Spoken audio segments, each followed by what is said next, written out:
Lizzie? Yes, hi, good evening, everyone. Just going off the back of Claire's question, I read today that only 55% of 18-year-olds are currently enrolled to vote. Yeah. So I wanted to get an idea about how we're going to look at the disillusionment, I guess, externally as well as internally, coming off the back of some of those tragic stories that we've heard from federal government lately with bullying and some issues inside around that. So how can we look internally to fix that? Thanks very much for your question, Lizzie. Another stat that I've seen around, I don't know if you've seen it or not, that's of great concern, is the diminishing support for democracy as our form of government. That's a real concern that people out there don't get, why democracy is important. And that's why forums like this and our federal campaigns are so critical, that people get to participate in. In some countries, of course, people risk their lives to fight for the right to vote. We have such a proud history in this country in terms of women's participation in the political system. Is one thing that we were the first country in the world where that occurred. But we need to do much better. We need to engage, I think, with young people.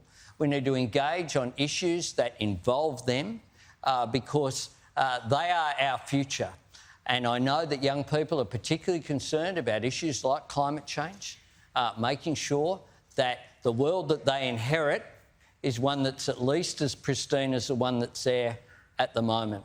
So I think it's a matter of us reaching out, engaging, working out new ways of participation as well in the political process, because I think that figure of 55%, I think you said, of 18-year-olds enrolled is of real concern. And we need to look at ways as well of making it easier for people to get on the roll. Let's hear from the Prime Minister now. PM? Well, thanks, Lizzie. One of the things I've noticed in Australian politics and in just civil debate in this country, which has really changed, which young people are growing up with today. There's many more challenges young people face today than they did when I was growing up and Anthony was growing up. But one of the biggest changes has been, I think, the very corrosive impact of social media on our society, and particularly in the way that it robs and steals the confidence and hopes of young people in particular. The bullying that goes online, the destroying of lives that goes online, and the big tech companies. I can tell you that our government has been leading the world in standing up to those big tech companies. We put the first online e-safety commissioner in place in the world. We ensured that we've introduced legislation which makes those companies pay when they allow on their platforms for people to be bullied in this way. The way people engage on social media, I think, is incredibly dangerous. It has its great advantages. Families stay connected in ways that we never could before.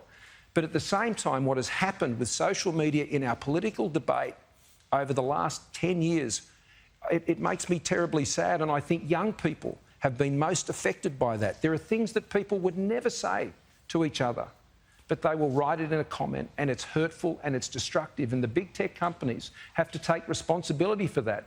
And my government has put in place legislation, has put in place supports to ensure that we can change that. And I think that's one of the best ways we can get a better debate in this country, a better discourse, a better engagement, to be able to disagree better rather than what we see on social media today. I think it's really undermining our society.